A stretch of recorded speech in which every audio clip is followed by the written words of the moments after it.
Heidi-ho, Musicals with Cheese fans! I'm here for a small disclaimer. There were some audio issues that we had with this episode, and by we, I mean Brendon, our guest of Wait in the Wings. As soon as we were done recording, his entire audio software just exploded out on him, deleting his entire audio. And since we couldn't recreate the magic that was on this episode, unfortunately, we're going to have to use the StreamYard recording, which is a mixed down file, so Bree is unable to edit individual audio tracks here. So if the sound is a little distracting to you, you can go yell at Brendon. His Twitter is @WaitWings. Really, you can just go yell at him. Even if it's not that bothering to you, you can yell at him anyway, just about like Beetlejuice or some shit. What I'm telling you now is mob justice all the way over to Wait and Wings on Twitter and just yell at him. But despite the audio, this is a wonderful episode with a lot of laughs, and you're going to have a great time. You will immediately understand why we didn't just re-record, because this was such magic, lightning in a bottle, that we couldn't recreate. So enjoy the episode, kids!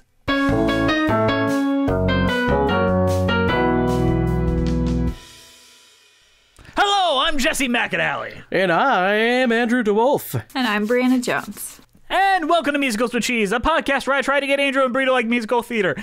And today we have a very okay guest. One of the okayest, in fact. It's just Jess, but from the dark dimension. Yes, it is my evil twin. He is the host of Wait in the Wings, and maybe my arch nemesis or best friend and or clone from a dark dimension, Brendon Henderson! Yay! And studio audience applause. We'll throw a couple boos. Bree, you gotta throw a couple boos in there too. Like, just you gotta mix it. I'll give them to you. Boo! Make your video shorter. Stop using star metaphors. Boo! Star metaphors? Yeah, it's the Beetlejuice one. That's what everyone says in the comments every day. Or it was the Seussical, like the rewriting Seussical video, and this lady, her name was Dorothy, and she just wrote, Lynn Ahrens and Stephen Flaherty called, and they're too busy with their Broadway millions to give a shit about your stupid opinions. I was like, all right. They're rich. You're not. I want to send that to Ben Brantley one day. They're too rich to care about your stupid opinions. I was like, this is the first video where I put my face on it, and then they were mean, and I'm like, I'm not doing this anymore. You have a beautiful, beautiful face. It's like looking in a handsome mirror. It's a face made for podcasting. Let's put it that way. That's You look wonderful. Shut the fuck up. But you are the reason why I had to watch Fame, so I am angry at you. I did no such thing. You messaged me and said, "Hey, you want to come on and talk about You're right. Fame?" Shit, you're right. You're right. This is a Patreon request. This is where we get to shit on the people that give us money. Yes. And this guy, this motherfucker. Let's say this piece of shit. No. It's Joseph Evans Green, who has also made us watch We Will Rock You. Like, this guy absolutely hates us. He is the worst person in our patrons, and we love him. Please give us more money.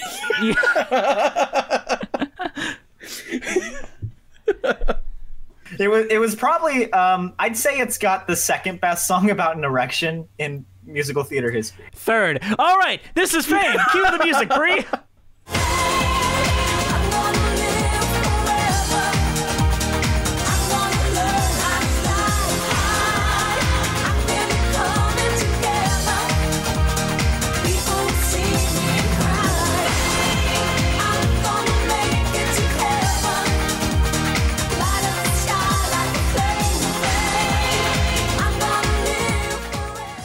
Fame is a musical with music by Steve Margosh, in lyrics by Jacques Levy, and a book by Jose Fernandez, based on the 1980 film musical of the same name. The musical premiered in 1988 in Miami, Florida, because all great things come from Miami, Florida. It performed off-Broadway at the Little Schubert Theater on 42nd Street from 2003 to 2004. It ran for, whatever performances. It never hit Broadway, but since its first production, Fame Musical has had hundreds of professional and amateur productions in every major language. So this is a very well-performed show, for prolific kids, I guess. It's a high school it's a high school production. Like, that's how I felt watching the London thing, is like, this is a really good high school show. But it tells the story of several students who attend the school, among them fame-obsessed Carmen, ambitious actress Serena, wisecracking comedian / bad boy Joe, quiet violinist Shlomo, talented but dyslexic dancer Tyrone, determined actor Nick, overweight dancer Mabel, and a serious dancer Iris from a poor family.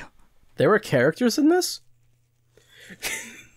I forgot they had names. I just referred to it like who was the kid who was like, I want to be Stanislavski? He was in a peanut butter commercial, so I just wrote him down in my notes, peanut butter. I wrote down his love interest as like Discount Miranda Sings. It's just like. So, Brendon, you have a history with Fame. You know about the movie and like all the adaptations and what came about it. How did this stand up to what you knew about Fame and your connection to Fame? Are you serious? Yeah. So I try to I told you this last night. I always try to give shows the benefit of the doubt, and I try to find the positives. You can't do it with this show.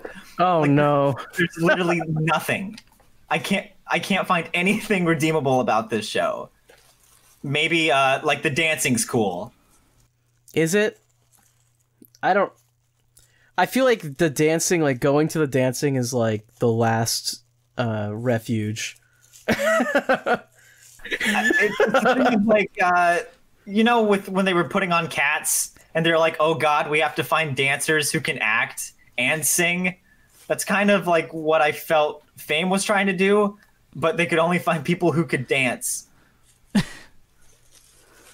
Let's put that on the poster, Brendon. That's really You know, Cats is an interesting one to go to. That's another show I'd say, yeah, the dancing was good.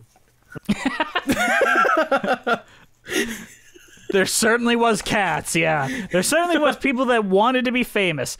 All right, this show bothers me in like 900 different ways is the thing. Like, it has a very anti-intellectual belief. Like, it doesn't believe in higher education in any way whatsoever. It doesn't believe in art either, to be honest. No. I mean, like, hey, give me your money. We're going to sing that one song that you hear on the 80s station, and then you can leave after 40 minutes. Like, they give us an intermission. They give us two numbers back to back where one of them is Mozart is bad because your teacher likes Mozart, right? Like, rock music's way cooler. So, like, Mozart bad. And then the next one is ballet is bad because, you know, hip-hop's cooler, like, sick. Reading bad because you dance. Yeah, reading bad could dance. It doesn't make sense. It's like later on in the show when he's reading the Superman comic and the teacher says, hey, you think you're so smart? Read that for me. Yeah. But it's like you know that he can't read, you dick. Like, also, isn't this like... So, maybe I'm wrong. I was under the impression this is some sort of specialty high school. Like, wouldn't there be an entrance exam? Well, it's based off of an actual school. It's it's called High School of Performing Arts in New York. Yeah. So what's interesting about it is that it's a public school, but you get different people from all walks of life who can come audition to be a part of this. I'm spacing on... I would assume part of the entrance exam and the audition process, though, would be, can you read?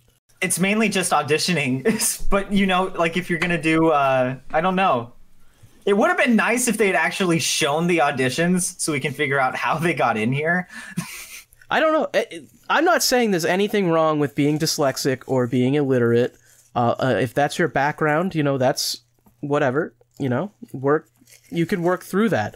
The teacher doesn't attempt to help him, though, in any way. She's just antagonistic. Like, she's just like, you're illiterate, you shouldn't be allowed to be a dancer because you're illiterate. What are you going to do? Mop floors? like, jeez. And now let me sing a song about how much I love my students. Yeah, I love my students, except for the ones that can't read. Yeah. I'm just like, sorry, Tyrone, I didn't know. And it's like, you fucking did. You're the only one that knew. My favorite is the duet between that teacher and the dance teacher. Like, give him a chance. He's like, I'm not giving him no chances. And it's like, where did that even come from? Aren't you a teacher? Shouldn't your whole goal be to teach him how to read? You're an English teacher. That's your job. If he can't read, kind of, that's on you. And this is another problem. Is, as you mentioned, that whole song where the teachers are duetting. It's like, what has happened before that makes me think, oh, okay, this makes sense that this teacher is standing up for him.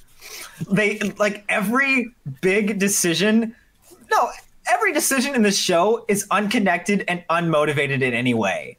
I wrote a list down of, like, different things that are just thrown in for the shit of throwing it in because they're like, hey, this makes sense. Let's see. I want to apologize first and foremost to Jagged Little Pill for calling that a PSA. My God, I didn't know. It's like, here we go. Rich girl. Oh, she's not rich. Where did that come from? They're literally the second time that you see Peanut Butter and Miranda sings on stage. They're like, hey, I love you. Random cheating. And this is like, this rich girl's been carrying you the whole way through. Where was that established? Nothing connects. It's just thrown in just for the sake of throwing it in. And, like, this is the type of thing where at the end you would look back and you're like, oh, okay, the moral of the story, you know? Like, this is, like, for kids. Like, you know, here's the moral. What is the moral here? Like, don't do drugs? Yeah, don't move to California. And do drugs, yeah. That's the moral, is don't move to California. Maybe Fame is bad is, like, the only thing I got. Because she wanted to be famous. Fame is bad. I don't know about Fame, but Fame... The show, the musical is pretty bad. The musical is so bad. You know what? Stick to the 2009 movie of the same name because that is significantly better. It's sad because it's true. At least that one had some pretty nice cinematography. Yep. Isn't it sad? I didn't think we could get worse than the 2009 movie, to be honest. Yeah, neither did I. Here we are. But I want Andrew to try to describe the plot of this musical really quickly for me. Yeah, sure. Good luck. There's a bunch of different students, like too many, like far too many, and they all have different things going on, and they have different love interests. There's like a rock band that's trying to get started, but their teacher doesn't like them because he wants them to play classical music. And that kind of doesn't go anywhere, so never mind. We'll cut that one out. Then there's the dancer who can't read, and that that gets resolved by I think he learns how to read. I think. Does he learn how to read? Did that happen? He was trying to. He just says, "Hey, screw you! I can dance," and then they do a big dance number. He's later seen with a book, though. You know, reports say that there was a book in his hands at some point. Reports say. How motivated. There's the rich girl who isn't rich, but people think she's rich. And that doesn't ever come into play again. Ever. Not even one time. Don't forget Fat Girl. I didn't even fat at all. I didn't even remember that this was a thing, but yeah, I guess there's a fat girl too, who isn't fat. Big quotation. She's like a size 2. Guys, it's body positivity, so you can be really positive about your body if it's not what you say it is. That's body positivity 101. Just say you're fat and not be fat, right? There you go. Look, we did it. Representation in our show. But we got to talk about drug girl Carmen. Yeah, the all important one. Yeah, she is part of the rock band, kind of, and then she isn't because she moves to LA, and then she dies. The end. Spoilers. She dies. Off screen. Off screen. Like, hey, maybe she's gonna get her life together, and then the next scene, it's literally like she died of overdose.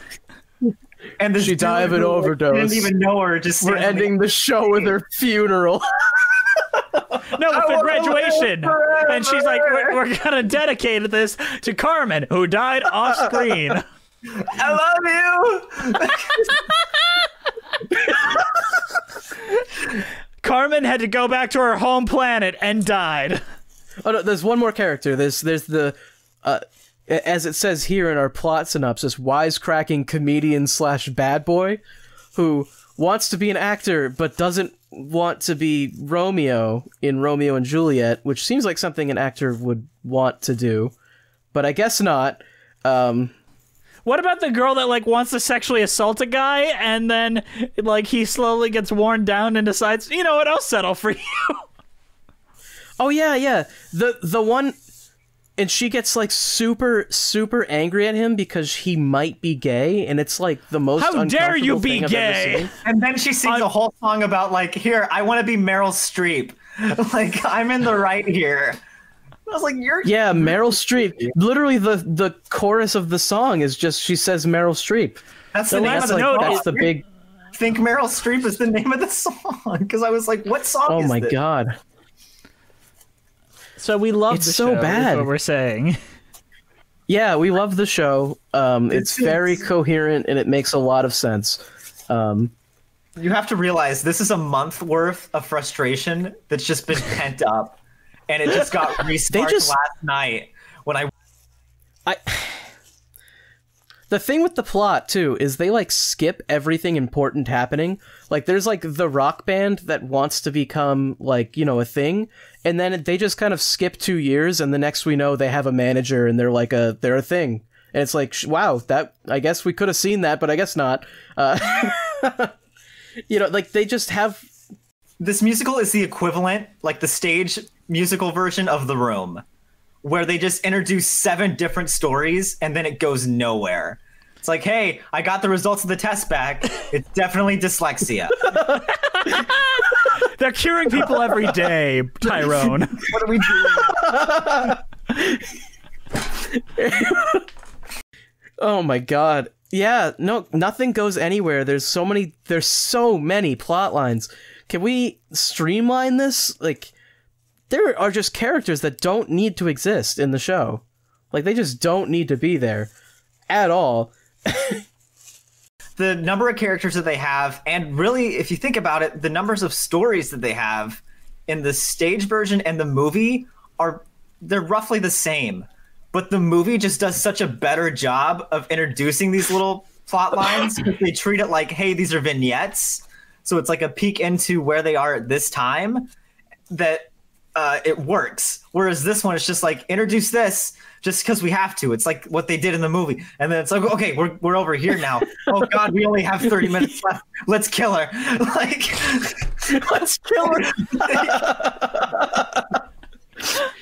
Who's Who's the lead of this? Let's kill her. You know, like this is like a normal length of a stage show, and it's like 2 hours. Nick, I mean, A little bit short, I guess. Andrew, there's an easy way to figure out who the lead is, and I've been telling you this for years. The way you figure out the lead to any musical is I know. Look who has the I Want song. And who has the I Want song? Yeah. Nick. Oh, I thought it was Which gonna one be was Carmen. Nick? Carmen has an I Want Fucked song. if I remember, but Nick is the one with the I Want Was it? song. Nick was the guy who's like, I want to be Determined Stanislavski. And then he like goes up on stage and he's like, I'm playing this character. Plagues on both your houses. Like that. And I was like, oh dear God. Yeah, it's Nick. He wants to make magic. That's his goal. That's his. And does he make magic at the end? Was he the one? Was he the one that was maybe gay? Yes. Like that. There was like a gay freak out. He's not the lead. No. According to the musical No. theater structure, he's the one with the I Want song in the I Want song place. But I mean, Carmen has an I Want song with Fame of I Want to Live Forever and become famous. Yeah, but that's like halfway through the Act show. 1. God, are we gonna really think that there was no structure in putting this thing together? I think Joe is the lead. The actual I Want song is Can't Keep It Down. Actually, yeah, it's Joe's erection. He's the one with the goal. He just wants to get the attention. I get it. I'm with you. Then Carmen yells, "You're a pervert!" And then she's singing "Happy" in the background, and I'm like, wait, Yeah, I what? can't keep it down. You pervert. Yeah, boners. No, like the whole class loves the song, even though he's literally singing about him getting an erection at a funeral Yeah, over his relatives having large breasts. that's a bare naked ladies. Song, isn't it? That's bare naked ladies. I think. Is it? Yeah.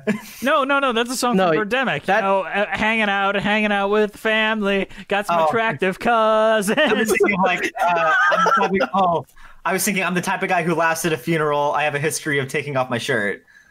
It's been 1 week since you looked at me. You know that one? Yeah. I mean, I know that one. Moving on. How do you get from the Fame movie to this is my question, because the Fame movie was very popular. Like, Can someone explain the Fame movie to me and the audience? Because I have not seen it. Brendon? So the Fame movie, it basically follows the same structure, but what it is David DeSilva, who was a theater agent, he went and he watched a chorus line, and he was listening to, I can't remember which character it is, but there's one where they sing about she gets in front of the stage and she talks about the time that she was at PA and she had to visualize a bobsled, but she couldn't do it.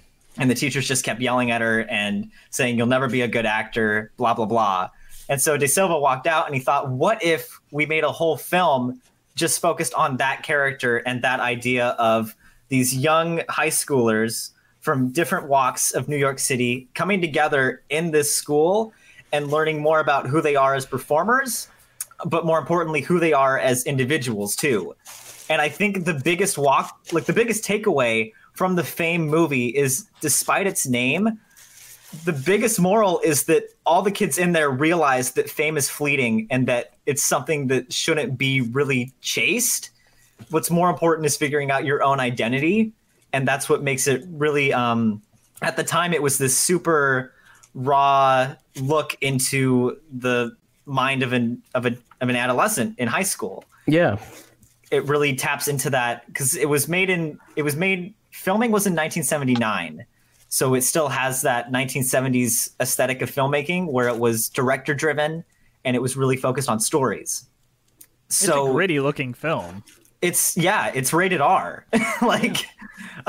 De Silva, he took that idea to Alan Parker, and here's where the conflict starts. So De Silva, he sold the film, he commissioned to get the script made.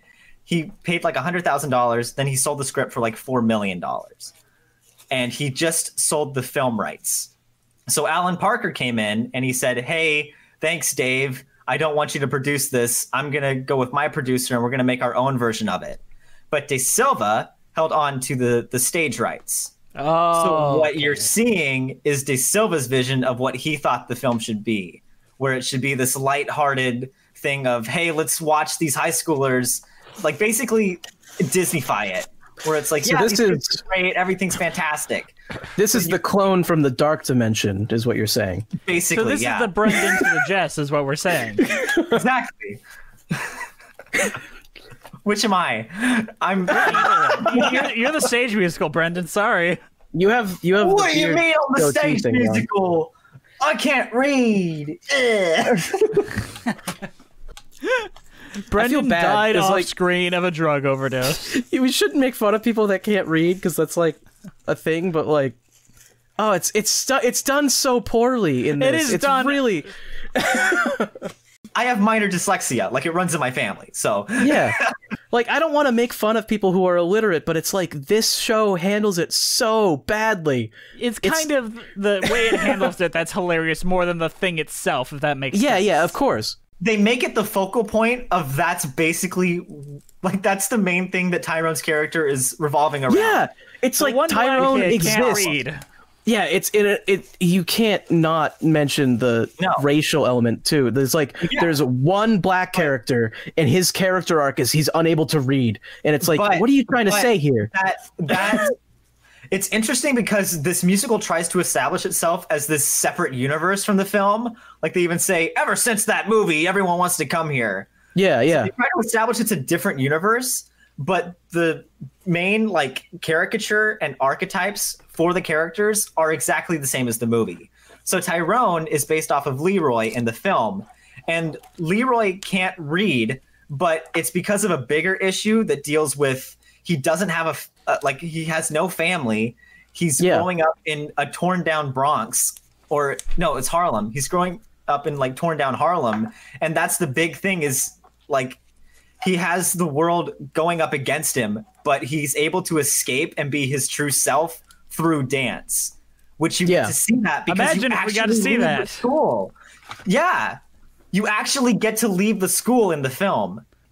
Instead, they portray him as a cheat who's lying to his teachers because he doesn't want to admit that he can't read. Right. Yeah, he's lying to everyone because he doesn't want to admit he can't read, and then they try to pass it off as it's like, oh, well, he's just got like dyslexia or something, and that means he's unable to read. And he comes off as the bad guy almost, because it's like, why are you lying to everyone about this instead of seeking actual help? Whereas if we saw the outside world and it's like, okay, well, he's being crushed by the system, like, okay, now it's not the same. But instead it's just like he's just lazy and he doesn't want to learn how to read. Okay, let me also say here that the reason why it jumps out so much as a racially charged thing of making the one black character that is because every single person minority is their stereotypical self that you would see in like the 60s pamphlets. The one Puerto Rican Mexican girl, of course she's addicted to drugs and dies of an overdose. Of course, right? It's honestly awful. Like, I don't know if it's intentional, but the way it comes off is terrible. I think it's just because you have to remember this was made in the 70s too. So like the film version, it was made in the 70s. So we were only like 10 years removed from the big civil rights movement. Yeah. And so the fact of focusing in on Leroy as a character in the film and actually showing like what life was like was huge. And it's from that context that you're like, Leroy is still a shitty character. Like everybody kind of in the film is a shitty character, but you understand like, hey, they're kids and they're trying to figure everything out. That's why they're dicks.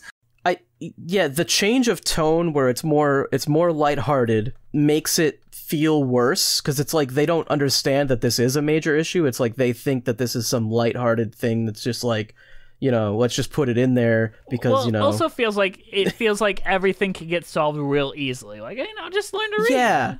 Yeah, exactly. It's like you're expecting like the Disney Channel resolution 10 minutes later where it's just like, oh, he just had this thing and now he can read. It's fine. Which is why it makes it such a shock when Carmen dies of a drug overdose off screen in the last 5 lines of the show. It's tonally a disaster.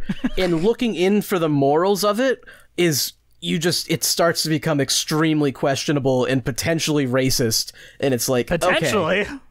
Okay. Yeah. I would honestly equate, like, I don't think it's fair, honestly, to compare the stage version to the film because they're two different entities. But it begs comparison by sharing the name. But I would say compare the stage version to the TV show and the tour group, like the concert tour group, Kids from Fame. That's a lot closer because again, De Silva had the stage and the TV rights, so you kind of get to see it through the NBC show where it's the ant farm problem is what I call it, where it's just like, hi, I'm a kid, I'm special, like I'm better than everybody because I do art, which is horrible. Yeah, there's also that big theme because there's the fight between the like English teacher who's representing like academics, non-arts classes, which is ridiculous because English is in the academic field. English is the closest to being an art, but language arts. That's literally what it's called. Yeah, so that's absurd that she is not considering English an art, and she's saying that arts are worthless. But it's like this fight between academics and art, and they're very much portraying art as the better one. But they're also downplaying the artistic elements of it by saying that, like, oh, these kids are in it for fame, and classical music is not as important as popular music, and ballet is not as important as hip-hop dancing, and like, so you're gonna play up the arts, but you're gonna say only particular arts are important, and it's not for artistic value, it's for getting famous and getting rich. It feels like De Silva's like, how do you do, fellow kids? And like, yeah, art and all this is so stupid, right? Art is stupid, like, but if I could dance to get money, that'd be sick. Hell yeah. Like, only if I get paid. Yeah, it's like, I don't want to be Romeo. I don't want to be like a Shakespearean actor. I want to talk about dicks and like make money from it, you know? I honestly cannot blame him because I had that exact same situation where like what's his name? Johnny Vegas. What was his name? Johnny Joe? I don't know. Sins. Joe, it's just Joe. Johnny Sins. Where Johnny Sins comes out. And he's like, I got cast. Like, the director hates me. Why am I cast in this? I hate Shakespeare. That was the one part that I could relate to, because I had to audition for Twelfth Night, and I hate Shakespeare. It was a 3-hour show. I hate Shakespeare. What? That's right. I said it. God, horrible. God, we got a real Nick Bottom here. I threw the audition. I didn't prepare at all. I was just like, I don't want to do this. I want months off so I can actually focus on school. Fuck this. And so I threw it. I didn't get cast. Then I went to Tahoe with my then girlfriend at the time, and I was like, finally, I can relax. I can hang out. And yeah, with Emma Stone. And then I got a call from Jason, and he's like, hey, you're cast. I was like, wait, what? No, please. The cast list already went up. No. And then I was on stage for 5 minutes in this 3-hour show. And my parents missed it because they went to the wrong theater. They missed my part. They drove 2 hours, and after I said, do not come, and they missed it. You're so supportive. and really, that's why Fame is a great show. But you know what? Who cares what we think? It's time for the best segment of this entire podcast, the one where we compare our opinions with those of the theater critics that saw this show as well and see the differences. It's time for previews. It's time for previews.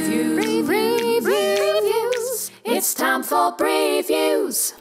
Today on Breeze Views, Time Out's critic Holly Williams said, but while the earnest theater majors might spout lessons from Stanislavski and Chekhov dialogue, no one's really here for the drama. Fame is all about belting tunes and dance moves, high-cut leotards, and high kicks, and this production delivers with lycra and leg warmers a go-go.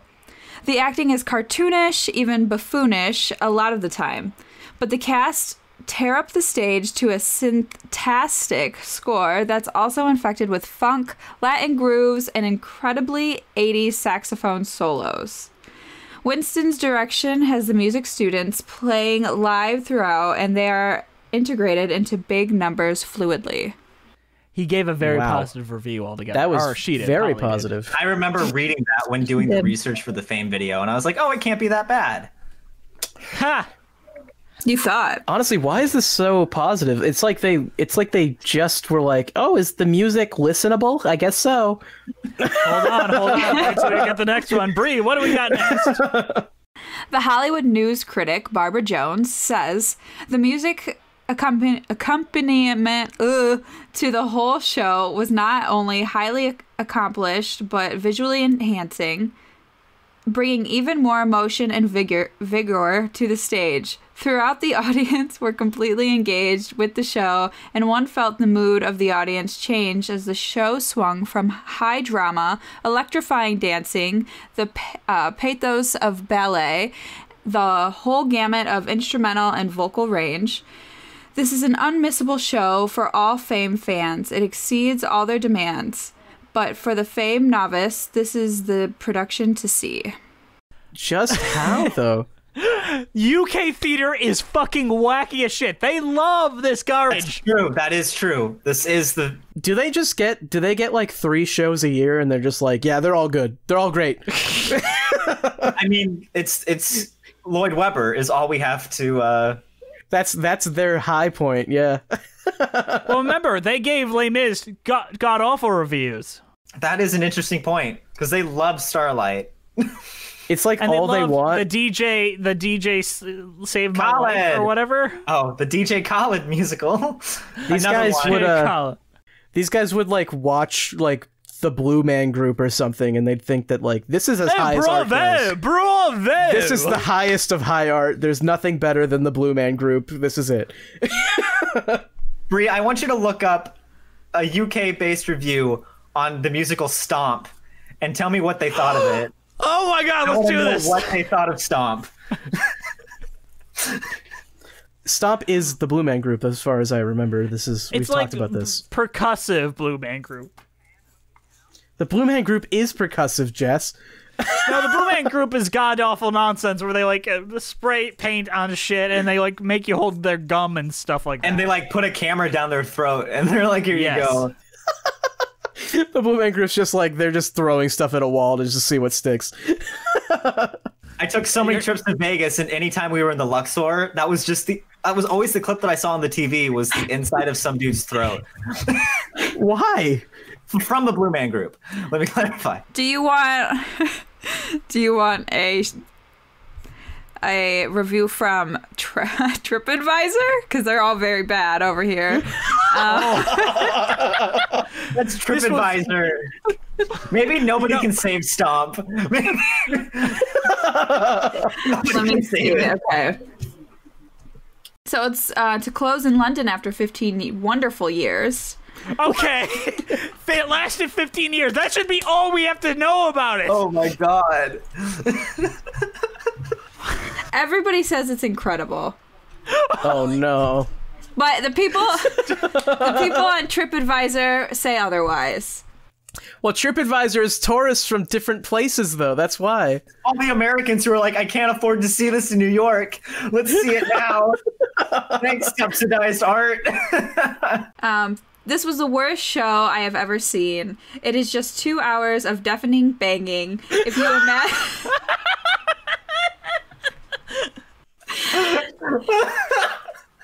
If you imagine banging dustbin lids, brooms, tins, etc., for 2 hours, that is all it is.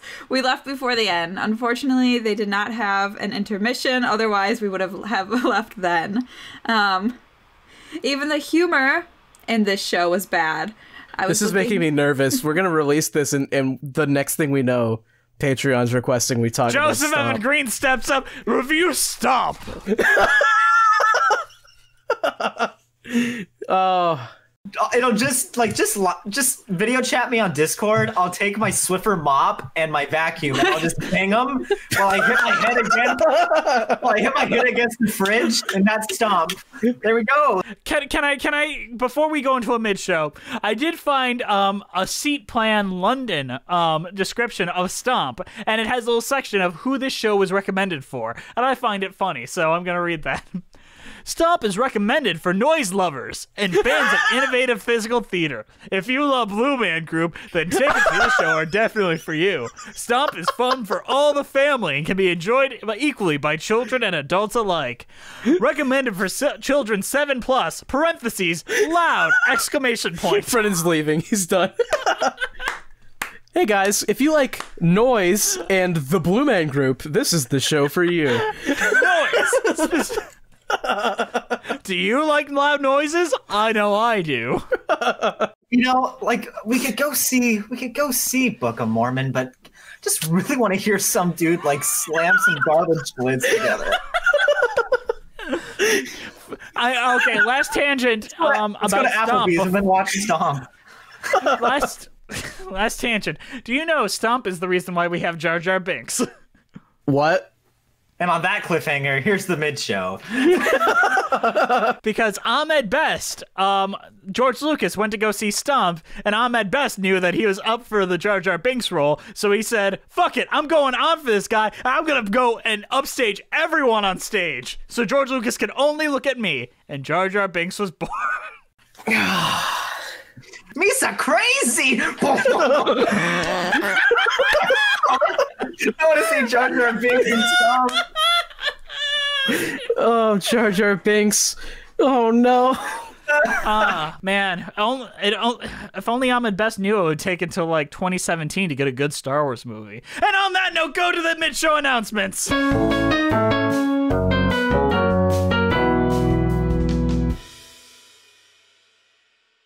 Hey guys, sorry to interrupt you in the middle of the show, but we've got a show at you.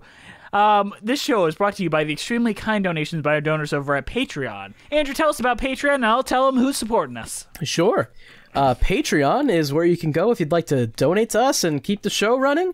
And we've got some extra content there as well. And you can even request that we talk about the worst things that we've ever talked about. Yeah. Thanks, Joseph Evans Green. Though I don't think this is as bad as his last recommendation. I'm not sure anything's going to top We Will Rock You anytime soon. This is shorter, so technically you're right. It's more merciful. Snort All right. shit. All right. Our current patrons are Melissa Goldman, Terry Needleman, John Donna, Max Lunig, Lily Eccles, Danielle Renix, Jess the Stampede, Ewan Cassidy, Tess Gear, Fire September, Monica Thoreau, Mina Maneri, Brent Black, Haley Murray, Allison Wonderland, B-Way Flix, Nathaniel Stacy Coombe, Joseph Evans Green, fuck you, Carrie Ahern, Irigale D.A. Whiter, Christine Malmadell, Coral Birchfield, Mary Lou Choquette, John Van Als, Holly Stistically, Russ Walker, Musical Hell, Emily Gracie, Andrew Van Barson, Tablam, Kyle Summers, Jen A.C., Kyle, Christina Francis, Felice A., Skylar, Liz Lim, Corey Wilmarth, Allison Steller, Nothing is Certain Except Beth and Taxes, Elizabeth, Thesbian, Ren Cullen, Jamie Holland, Wait in the Wings, hey, that's you, Lady Malvolia, Spectacle Machine, Jacob Stroop, Robert Benjamin, Rachel T., Jessica Tubis, Billy Hefner, Genevieve Hartnett, Cassandra Pena, and Martin Lopez. They gave us a little extra financial support that helps us keep the lights on here at Musicals with Cheese. If you'd like to join them in supporting us and get tons of fun perks such as patron-only commentaries, our episodes a day early or even earlier, video episodes, and a bunch of other shit, come join us over at Patreon. All right, team, we ready to get back to it? That stressed me out. Also, check out our merch. Yeah, we sell merch. It's got stuff on it. You know it. You've bought stuff. All right, let's get to it.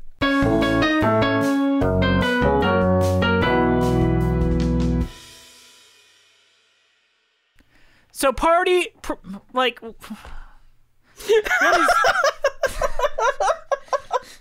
You want to try again, Jess? You want to try that again, Jess? It's like, where do you even start with this? So party. Pray hard work, baby. We open on pray hard work, which honestly I think it's a bad number. I do not like it. What? No.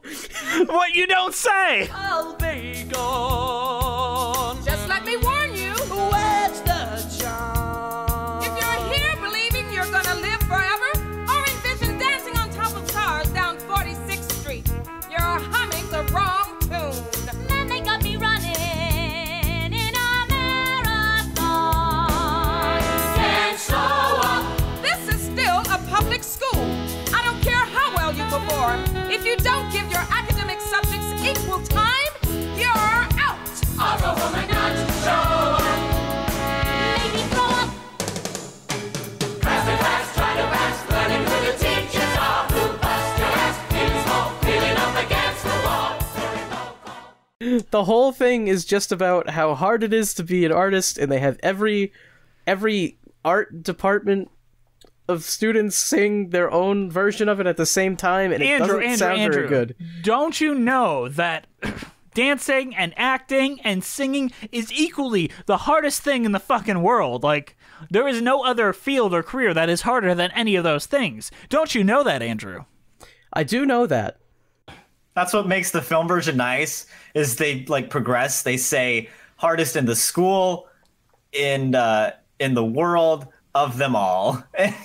Which still, I mean, you know, not much better, but at least it's not just them repeating the same thing. And that would have actually been an interesting sub point, or just a plot. Is it's the different departments competing against each other for something at the end? You know, that would actually be a cool idea if they were gonna try something different. Yeah, if they were gonna try. 2 points to the music department. 1 point to Slytherin department. We love Mozart! Oh God! You are banished! Oh. Jar Jar Binks? Did Jar Jar Binks just show up? I am baby Jar Jar. Misa run the fame school. Misa need cocaine. Misa moved to Cali. Misa do stripping. Misa go back home. Misa died. Misa died off screen. Love you. I love you, Jar Jar. My favorite thing at the end is I love you. Misa gonna be like Meryl Streep.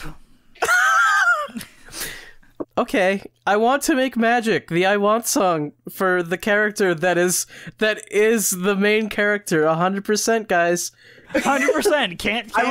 Yeah, I will be referring to him as peanut butter through this whole thing. What He peanut says butter he's like- commercial are you talking about? He said, she's like, aren't you the guy from the peanut butter commercial? And he's like, well, don't spread it around. And it's like, I fucking hate you. I hate Oh you, my peanut God. butter. So I want to make magic. Is this what he wants to do? Is this ever said? I feel like that's not at all his actual want, and this is just the name of the song. I wanna make magic. I wanna breathe fire on the stage. I wanna make every single line jump right off the page. I wanna make magic. His want is to like not have this girl on his fucking tip all day. Until the end, where he decides that he does. In the end. Yeah, she wore him down. Yeah. He gets Stockholm syndromed into this relationship. Why not? Yeah. Honestly, though. That's just like, it's just the pretentious thing of like, oh, I read Stanislavski, I'm better than you. Like, I mean, honestly, it's what true. the vibe is. Yeah. And then we get the real I Want song, Can't Keep It Down. I feel like we have to talk about this one. Late at night, you're at home in bed alone, and it's cold out. You put your hand where it's warm, while you open up as January's fold out. Well, that's how it is when she's around. And I can't keep it down. I can't keep it down. When that girl's around, I can't keep it under my control. As Brendan said, it is the third best erection song in musical theater. Can we get the first two? Brendan. Well, my top, I said it was like the second best because the top is still the My Unfortunate Erection from Putnam County Spelling Bee. I agree, but also there's I don't know another one. there is a It's from 10 to the- Seussical. From Seussical. No, this is me sending My love wiggle to won't woggle. This is me sending Sang by love Kevin to, Jameson. to my friend Adam Wachter, who did a song called 10 Down to the 5-Yard Line about a guy that gets so turned on and bonerific from sports. Wow. I love High School Musical. Oh, yeah, that's the one where he ropes it out, right? Yeah, he rubs one out, but you heard it wrong and said rope one out. Yeah. See our Terrytown episode. Yeah. Okay, yeah, no. I think unless more are discovered, that this is the third best. This is the But- third best, technically, by default. Once It more are takes the discovered, bronze. it will drop down the list and it will always be the last in Send last us your place. boner song. I'm sure there's one in Spring Awakening. There has to be, right? That's actually yeah. going to be that's the topic of season 3 for Wait in the Wings. We just talk about boners. Just boners. Not even boner songs and musicals. We're No, just boners. How's We're your starting day with going? Hot Lunch from 1970.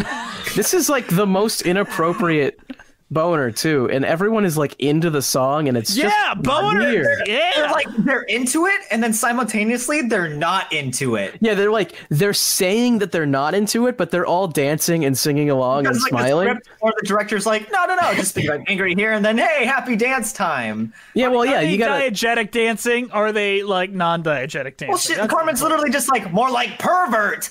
Can't keep it down. Like, her. Like We're supposed to set up that she's a bit chaste so that when she becomes a stripper later, We're like, oh man, that's such a big change. what a fall Hi, from grace. Hi, meet Carmen. Her main purpose is to be a sexual object. No other attributes. And a drug Congratulations. addict. Come on. She's also Yeah. a drug addict. I mean, she writes a song. How out of touch are you? You said this. Did this musical premiere in 1988? Is that Yep. true? That is true. So same year as Carrie? Yep. Wow. Which is the better High School Musical that I think this didn't flop though. Well, because it never went to much- Broadway. They played it safe. Yeah, I'd much rather watch Carrie. Carrie than- sold out in Stratford. It was sold out every night. So Carrie actually, even in its worst, Carrie was pretty watchable. yeah, Carrie Carrie is much has better than Eva's this. Week, which is like fantastic. The music is great.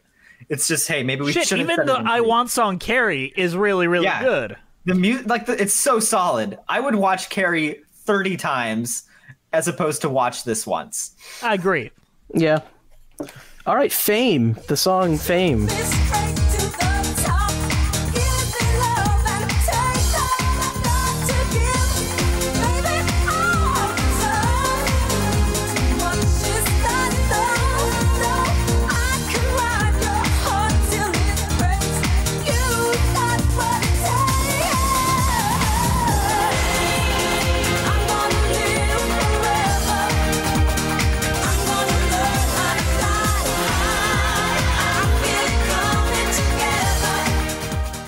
I mean, this is just, is this from the movie? Yeah, this Yeah. is the one recognizable song in Okay. the show. Yeah, it's fine. But then they, like, Do you think they did a good job with it? No. Are you stupid? What do you think they did poorly with it? they completely destroyed the main theme of the song from the 80s, like in the vein of the film, where it's like, fame, I want to live forever, but it's like, you know, I kind of accept that I'm not going to. And it's played like Bruno, who is in the film, he's this rebel in a better way of like, hey, like traditional classical music is horrible. But he writes all this music and then it never goes anywhere because he's so self-conscious and he doesn't want anybody to hear it. But then his dad says, screw you, you're talented. I'm going to play this for the whole school. And so then it's that much more powerful because he's like, no one's going to like it. And then they're all dancing in the street. Whereas this one, it's like, I want to be an asshole. Like, Yeah. The thing is, and I think they just wanted the irony that the one character that dies sings the song about living forever. Like, that was the only idea they had. Do you think that's really what it was? It was like, man, Can you she tell wants me to any live other reason forever. why she could sing it? it's just foreshadowing. Just really, like, they didn't think about any of the other plot points, but they're like, yeah, we're going to kill her. Let's have her sing the Live Forever song. Yeah, Not the honestly, fact that it was- now that I'm thinking about it, that probably is why they had her sing it. No, it's because Irene Cara sang the other song, and Coco is not Coco, Carmen in this one. Carmen is the Irene Cara. And so they're like, well, we got to give it to the Irene Cara character. The Fame is a good song. I like it a lot, but it's bad here. Here, can I just say, this is what frustrates me so much about the musical, is like the film has really good songs, and they just don't use them here. Yep. Like, right, going next back song. to who did the music and lyrics. Hold on. Oh, sure. Back, like, I've never heard of either of these guys. Their Wikipedias are barren. Who, Cohen and... No, this is Steve Margarshes and Jax Levy. Oh, this is for the... I didn't even know what their names were.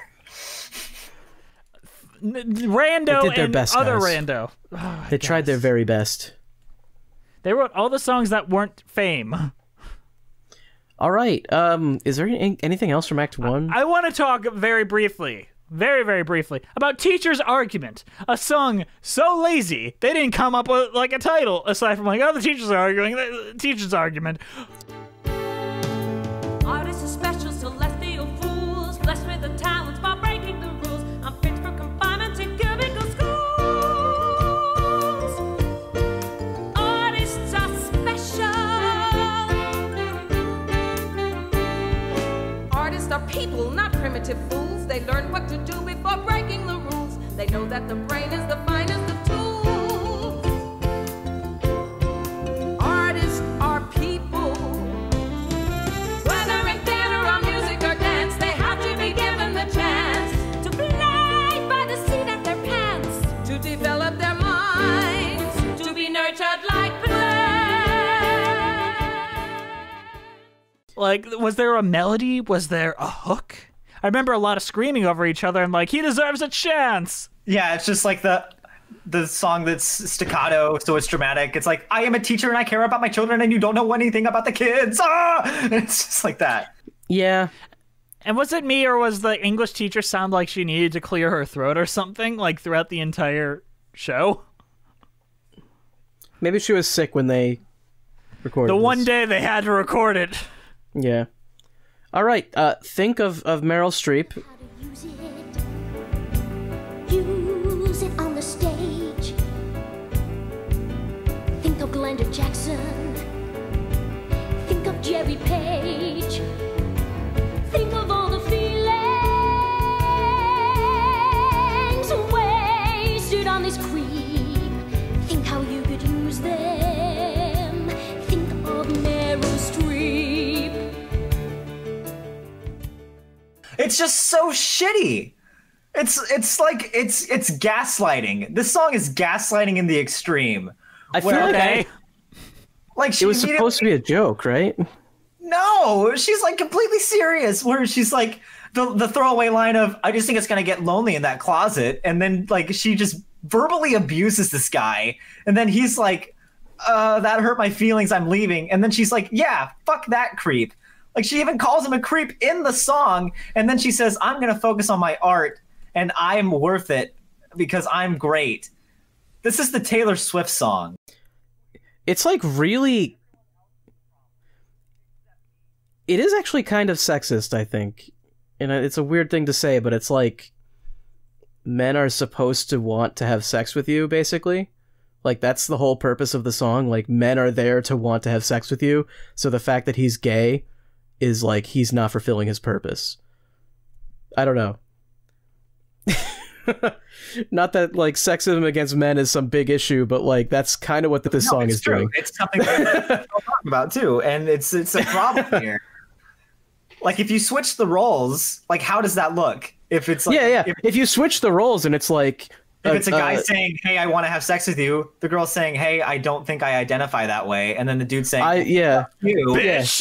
It's gonna get lonely in that closet. Yeah, you know what? The sad part is I can see that happening in real life. So maybe. Oh yeah, maybe but it would be terrible if that happened, and it's terrible that it happens here. They're both awful. It's framed as hilarious. It is framed. That's what it is. Is it's framed as like not that bad. Like it's framed as if she is almost in the right to do this. Yeah, exactly. Also, think of Meryl Streep as just terrible lyrics, and I don't get what they're trying to say. Is Meryl Streep like something to do with this? She's in like the the 80s, I guess she was like the quintessential- epitome of actor. She still is. Like if you go through, I know in my program, it was just always like try to be. Here's how it was always try to be like Meryl Streep or young Christopher Walken. Those were the two that we always got compared. Like that's how it was. Yeah, Christopher Walken. Christopher Walken was a big deal because he was like he was because he murdered a woman. You know, I think it was Yale. He graduated from Yale, and Meryl Streep graduated from Yale. And if you graduate from Yale, then you're like you're rich. You're like you're rich. Be rich is what they taught you in school, Brendon. Be rich. That actually explains a lot. Well, I mean, that is good advice. If you're already rich, then you've already made it. So you can do whatever you want. Honestly. I've got personal anecdotes that I can't share here, but oh come on, no one's listening. All right. I want to talk about in LA. Oh, they know how to do it in LA. They know how to make it seem brand new. Though it's true what they say, that it's only a dream, and a dream is a wish you wish for you. This song fucking bothers me. It is technically one of the better songs in this. Like, technically, like, I think it sounds nice and all that shit. Like, but my God, what it says about this person, and like, it's demonizing her for like, how dare she leave the fame school to go try to make it on her own, because of course she gets into deeper drugs and then starts stripping, and like, how dare she, that slut, and oh, she needs money from him, but she's just gonna spend it on more drugs. It's a bunch of moralizing that almost just comes down to like, don't be poor. Don't try. Don't try it's like- outside the ideas of an academic like- structure. They set it up the scene before too, where you're like, I don't remember the dude's name, Mozart sucks guy, and Nick. That's not Nick. Nick is peanut butter guy. Yeah, Nick is. Oh shit, you're right. Mozart sucks guy. JC, I think is his name or something. I can't. Some I remember. don't shit. even remember. But they have this whole heart to heart where he's like, hey, don't let this like define you, like get back on your feet. And then she sings this whole number where you feel like she might actually get better. No. And she dies. Dies off camera. stage. Off. Off the stage, literally just somebody walks out and there's a portrait of her and it's like, in memory of her, she died a month ago. I Rest in love peace. you. I was watching it with Natalie and we both turned to each other and we just went, she dies? It's the most tasteless ending like I think I've ever seen. It's supposed to be this big dramatic payoff, but they haven't done anything to earn it. Which really, that's the root of the show. Is it's Everything all the happens payoff off they screen. don't earn. everything happens off stage. Carmen leaving, she leaves, all the stuff happens off stage. Then she comes back and she's like, oh man, I might fix everything. And then it's like, no, dies off stage. Look how dramatic we are. We killed off our main character. All of the drama. Sorry, she's not the main character. It's like all of the drama takes place where we can't see it. It's like, wouldn't it have been a better story to follow her to LA and see what happens? We don't get that. Like you could have even fixed it if you just have like a 1 minute instrumental section that like do it Grisabella style where you just see her like walking as an outsider, like just little vignettes like that would like have her maybe start off as everything's great, I'm so happy to be here. Then she meets a guy, and then the next scene it's like, uh-oh, this isn't what we thought it would be. In the original film, like Coco gets taken advantage of, where she goes to this casting call that she thinks is for this movie, but it's actually just this pervy guy who's like, take off your shirt. So they could have shown something like allude to that scene. Just show the progression instead of, hi, I'm going to LA. Hi, I am high on drugs all the time now. You could have fixed it with just like a minute's worth of content. So, you guys, what is your overall thoughts on your cheese ratings? Do we all love it? Yeah, this is a sharp cheddar. This is great. Can I just go first, I guess? Yeah, go ahead, Andrew. This is not good. I didn't like it at all. The morals of it are confused at best, and that's putting it like nicely. That's assuming that like the racial stuff and the anti-gay stuff is unintentional. Which if that was intentional, it's even worse. There's not really any memorable music other than the song that isn't even made for this. And that ending is just the most jarring and horribly tasteless thing I think I've ever seen. It's just terrible. And that's not to say that morals are everything or whatever, but like it just doesn't leave you feeling good. It's not an enjoyable thing to watch in the slightest. So I'm gonna give it a piece of New York style pizza that has been thrown in the garbage and is getting moldy. And there you go. Fame.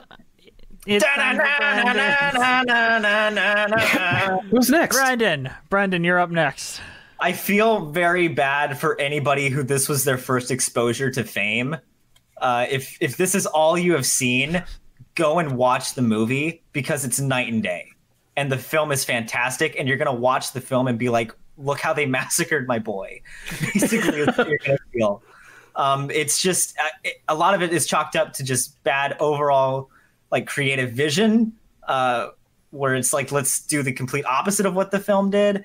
It's also just bad direction, and just the story doesn't connect to anything, and it doesn't lead to anything. It's you get to the end and you're like, what the hell happened? Why do I care? My cheese rating is, this is a piece of feta cheese at a Ruby Tuesday salad bar. that you just kicked underneath and it's been stuck there. And now this Ruby Tuesday has been closed for 30 years and it's still there. Oh, no. Da, da, da, da, da, da, da, da. All right, Jess. What did you think, Jess? Bree first. Oh, Bree first. Yeah, Andrew, me first. Okay. Well, when I was a young girl, I really wanted to see Fame the Musical. And like Rent, my father said he was going to take me and then never did. Is that a thing that he does? Like, he waits for you to get in the car all dressed up and be like, I'm not taking you. We're not. I mean, at least you had a dad. True. True. My dad was just like, hey, give me your bank information. I'll send you a present for your 18th birthday. Oof. I'm almost there. I'm almost 25, but it's coming. It's just processing. I Anyway, also lost a lot of money unrelatedly. You didn't do that. But I'm going to give this cheese rating, my cheese rating will be the vegan almond cream cheese that's been sitting in my fridge for probably 2 months now that I haven't tried and probably never will. I say try it. Almond But get like cream really. cheese. I say like watch Fame, but just do it really drunk and approach it the same way that I approached like a 50 Shades of Grey, where you know it's going to be shitty. Oh yeah. Just have fun with it and just yell at your TV. Brendon, I will say that was how I approached it last night when I watched it, and it did not help. Oof. Damn. I feel like this isn't a show that's like, It's Actually, not fun. yeah. Funny It's not bad. fun to watch. It just makes you angry. yeah, it just kind of makes you feel bad. Like, it's just a Yeah. downer. I guess. Yeah. Like, I guess the like, David actually- Hasselhoff show we just talked about. Yeah, that was significantly more fun. That was like, okay, this is bad, but like, I'm having a good time. Like, So maybe whereas it's this, It's been thrown all over. So maybe approach it as like it's an Adam Sandler Grown Ups, where you know you're gonna walk out, but you'll still be telling people the story of how you walked out of it for years to come. No, You know, don't even do that. Don't see it. Why is that not an option? I have a story about gonna- grown-ups. Can I tell my grown-up story? Yeah, of I course. went to this tiny water park. I went to this tiny water park in Cape Cod, Massachusetts, where they were filming Grown Ups 2, and we didn't know. no. So we went there, and they were filming Grown Ups 2, and half of the water slides were closed because Adam Sandler and the crew were using them. So we just went to this water park, and they were filming Grown Ups 2, and we couldn't go on all the slides. Fuck you, Adam Sandler. Way to ruin my day. For all I know, I might be in Grown Ups 2, and I've never seen it. Guys. Since we 100% are not going to do this, freeze frame all of Grown Ups 2 and tell us if Andrew pops up in the background. There's at no all. way I'm in it. There's no way. Watch it. Juliet Antonio is going to go in and be like, where is he? There he is! And find you. All right, Jess, All right. what did you think? Fame is very bad. It is so much worse than I expected, and I didn't expect much is the sad thing. I expected this to be a middle of the road, like, oh, it's been around for like 20 years. Like, it's got to be something. Like, they keep putting it out. Like, kids are doing Fame every other week in the fucking Midwest. Yeah, it's got to be at least watchable, coherent, interesting. And it's none of those things. It is, honestly, one of the worst things we've covered on this show. Joseph Evans Green, the fuck? Give us something good for once. I am also mad at you, Joseph Evans Green, for making me. It's better than watch this. the Queen show we did. That is a low bar, Andrew. We can't just expect it to like not be that bad and then say better than. No. Yeah, being better than We Will Rock You is basically like saying it exists. You're right. So my cheese rating is LA cheese, which is technically weed, because when you're in LA, you get addicted to drugs. That's And then true. the And then cheese you dies at the you end. come back and you're like, I'm gonna fix things, and then you die and no one Off ever stage. sees you.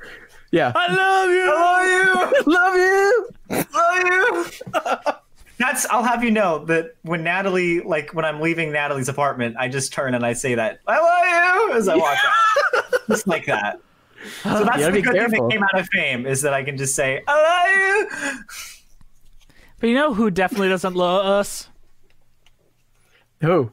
Our wonderful patrons. Thank you guys for listening. Brendon, why don't you tell us where that we can find you and what you got going on in your life? Yeah, so you can follow me on Twitter at Wait Wings, and then of course we're on YouTube, Wait the Wings on YouTube.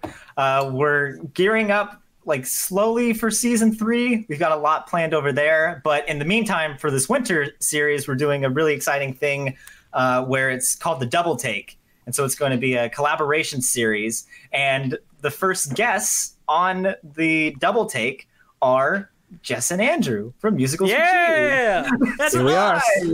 That's us. And so it's going to go up on February 3rd. We start work on this next week. We're covering covering If Then. But then I've also got we've got Musical Hell, Kate Cast Reviews, Nando v Movies. It's a pretty stacked. It's a stacked season. list. Those are some good people. Yeah, so I'm pretty excited for that. But come So subscribe. we get to kick it off. We start the party. We have the thumbnail. So we set the tone. Yeah. Yeah, we got the thumbnail. It's got John Travolta on it. Adele Dazeem. If you guys want a good companion piece of this podcast, go watch Brendon's episode on the Fame movie, which is very, very, very good. The movie is it's night and day, and you kind of get the seeds planted for what's to come. All right, guys. Thank you guys for listening. We're on iTunes, Spotify, Stitcher, at Musicals with Cheese, Twitter, Cheesy Musicals, Patreon, Musicals with Cheese, Instagram, YouTube, Musicals with Cheese. We have a patron-only podcast, Patreon with Cheese.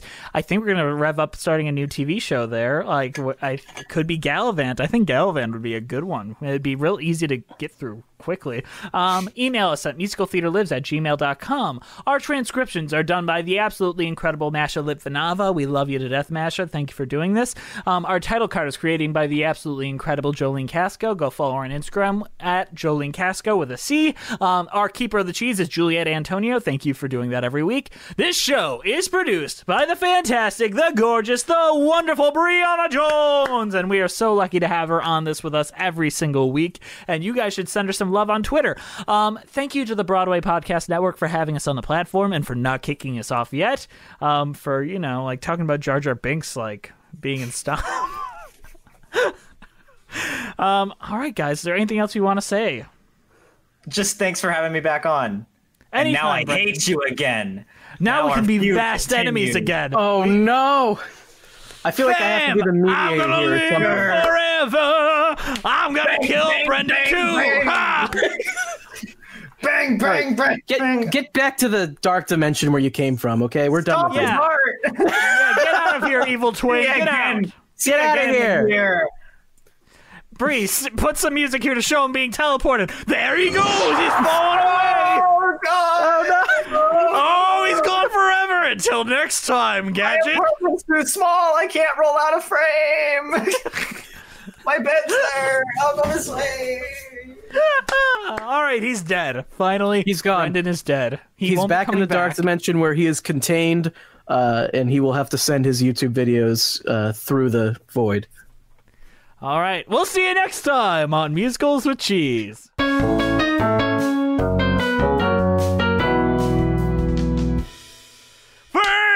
I'ma live forever! I'm gonna learn how to cry!